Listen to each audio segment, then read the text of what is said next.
Aggettivi, parte quinta. Come formare per gli aggettivi qualificativi il femminile dal maschile e i plurali.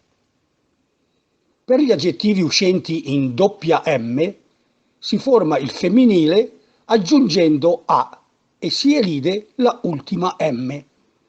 Extreme, estrema, extreme. Prim, prima, prim.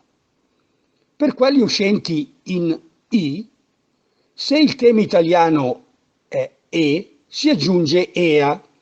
Istantanei, italiano istante, omogenei, italiano omogenee,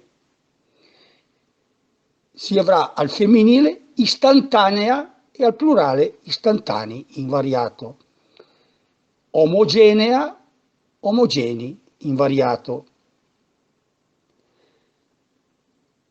Altrimenti si aggiunge a bisinfi, bisinfia, bisinfi invariato, smorbi, smorbia, smorbi invariato, croi, che vuol dire ancora cruda, oppure friabile, croia, croi.